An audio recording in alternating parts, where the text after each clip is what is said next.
Moving on now, people with type 2 diabetes are nearly twice as likely to develop asthma. The relationship also works the other way around. People with asthma are 28% more likely to develop type 2 diabetes. That's according to a new study out of Europe. Dr. Reena Mehta with Uptown Allergy and Asthma joins us to explain this connection. Very interesting study. Very interesting And a big study at that. Yes, with two very common medical conditions. So tell us, how are asthma and type 2 diabetes related? Yeah, because many people will think about these two medical conditions as completely separate entities. However, when you think about it, both cause a lot of inflammation. And so this study looked at 17 million patients with type 2 diabetes, and they found that 83% of them were more likely to develop asthma. Wow, why is that? Yeah, so that's a great question. I mean, we're not entirely sure of the mechanism, but there are a few proposed theories. So if you think about it, both cause increased inflammation. So the thought is that if your blood sugars are high in type 2 diabetes, maybe that creates high glucose levels in the lungs, and maybe that predisposes your increased risk to asthma.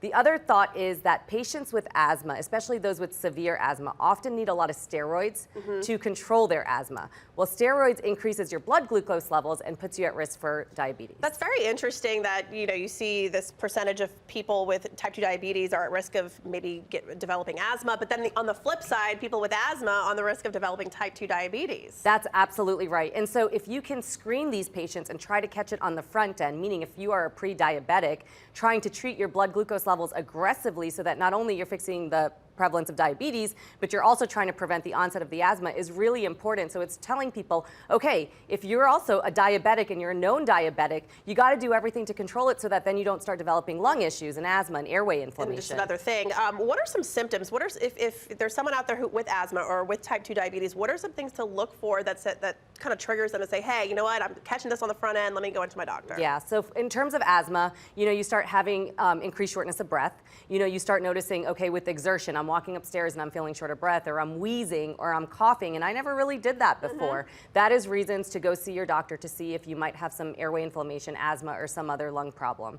With type 2 diabetes, you're going to notice probably some fatigue, you're going to be very thirsty, you're going to be going to the bathroom more, you're going to be feeling very tired, and so those are other reasons to get checked out for that. And especially if you have a family history of either one of them, you need to consider yourself more at risk for it. And it's treatable, right? Absolutely, it's treatable. And nowadays we're always talking about preventative things. So certainly preventative things. But if you can't prevent it, certainly there are ways to treat both of these conditions. The CDC recommends maintaining a moderate body weight, moderate exercise every day, and just having a healthy lifestyle, which are things that we all talk about. But really, in these two medical conditions, it can definitely prove to help and be preventative. Yeah, and it's probably really tough too if you've already having a hard time working in exercise because shortness of breath, or if you are just overweight and trying to get back into exercise, this can be challenging. So of course, always talk with your doctor. Absolutely, absolutely. But it is interesting to show this link, and hopefully on both ends we can prevent it. But it is good to know that if you are a diabetic, you are a very high risk for having asthma. Hey, good to know. Dr. Mehta, thanks for being here. Thank you so much.